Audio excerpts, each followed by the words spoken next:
તો ડેડિયાપાડાના ધારાસભ્ય માનનીય ચૈતરભાઈ વસાવાને ઘણા બધા કેસને લઈને એમને કોર્ટે સજા કરી છે અને એ એની સાથે અન્ય 9 લોકો છે, એમાં કેટલીક મહિલાઓ પણ છે.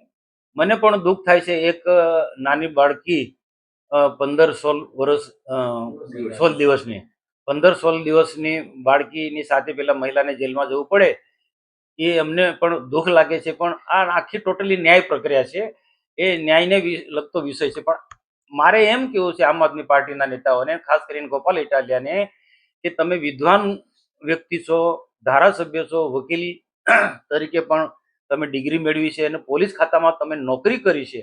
અને આમની સમગ્ર ટીમને મારે એ કહેવાનું કે ચૈતરભાઈ વસાવાનો ઘણા સમયથી આખો મામલો કોર્ટમાં પેન્ડિંગ હતો અને એ જામીન પર છૂટ્યા હતા અને કોર્ટમાં ચાલુ કેસ હતો. તો એ વખતે કોઈ કાળજી ના રાખી, કોઈ કાળજી ના રાખી કે ભાઈ ચૈતરભાઈને બચાવવા માટે કોર્ટમાં સારા વકીલ આપણે રોકીએ. એમનો જે વકીલ છે એને મદદમાં કોઈ બીજો વકીલ રોકવાનો હતો, એ કોઈ ચિંતા જ નહીં કરી. જજમેન્ટ આવ્યા પછી આ બધા નેતાઓ તૂટી પડ્યા છે ચૈતરભાઈના સમર્થનમાં. પણ ચૈતરભાઈ બી ખૂબ સારી રીતે જાણે છે. ચૈતરભાઈ છેલ્લા ઘણા સમયથી એ બિલકુલ પાટા પર આવી ગયા હતા. સરકારની પણ પ્રશંસા કરવા લાગ્યા. સરકારના મંત્રીઓનો પણ એમને વાત કરી. એને ખુદ ભાષણની અંદર કહ્યું છે, હું મુખ્યમંત્રીને પણ મળું છું, ગૃહમંત્રી હર્ષ સંઘવીને પણ મળું છું, મારા કામો થાય છે, આ રીતના વાત કરી છે.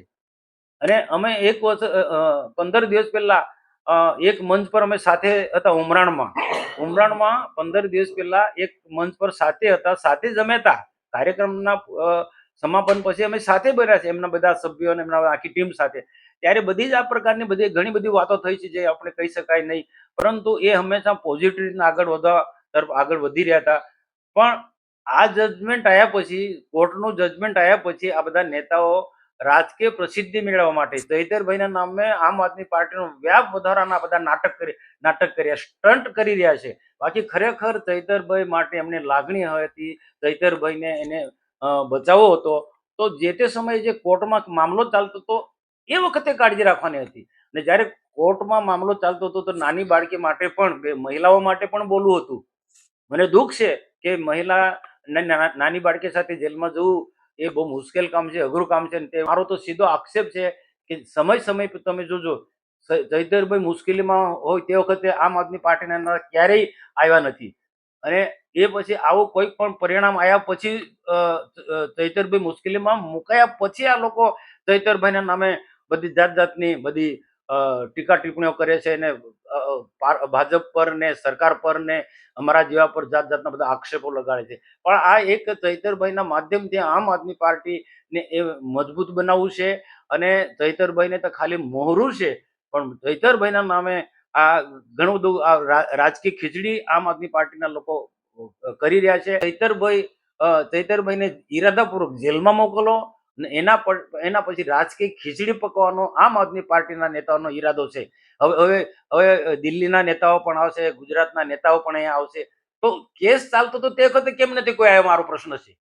હવે બધા તમે આવશો, કેજરીવાલ પણ આવશે, ગોપાલ ઇટાલિયા પણ આવશે, ઈશુદાન ગઢવી બી આવશે, બધા જ મોટા મોટા વિદ્વાનો આવશે. હવે ચૈતરભાઈના માટે કેસ લડવા માટે દિલ્હીથી 2 વિદ્વાન વકીલો અને ગુજરાતના વિદ્વાન 8 વકીલો, તો આ લોકોને મૂર્ખ બનાવે છે. આ લોકો, તમારે ચૈતરભાઈને બચાવવો જ હતો તો આ 8 લોકો અને બીજા દિલ્હીના 2 વકીલો, આ વિદ્વાન વકીલો, કેસ ચાલતો તો તે વખતે કેમ નથી આવ્યા ચૈતરભાઈના તરફી દલીલ કરવા માટે?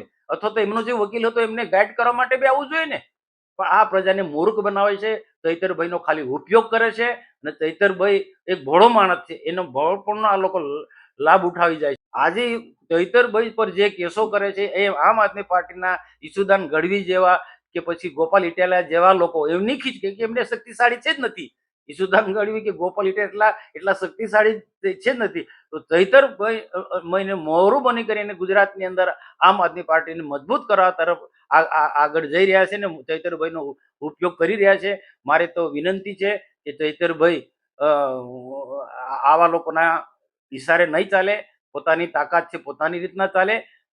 જે મહિલાઓ છે કે બીજા જે પણ નાનું બાળક છે એના માટે હું કોર્ટને પણ અપીલ કરીશ, જેને કહેવાની જરૂર છે ત્યાં, અને સરકારમાં પણ જ્યાં કહેવા જેવો છે ત્યાં સરકારમાં હું કહીશ મને પણ લાગણી છે કે 15-16 દિવસનું બાળક આજે જેલમાં જાય, પણ ન્યાયી પ્રક્રિયા છે. કાનૂની પ્રક્રિયામાં અમે કોઈ દિવસ અડચણ, કોઈ કોઈ કોઈ બી સરકાર હોય, કોઈ બી વ્યક્તિ હશે, કાનૂની પ્રક્રિયામાં એ કોઈ અડચણરૂપ થાય જ ને. હા, જે પણ કંઈ કરવું હતું તો જજમેન્ટ પહેલા આ લોકોએ બધાએ કાળજી રાખવાની, પણ કોઈએ કાળજી નથી રાખી.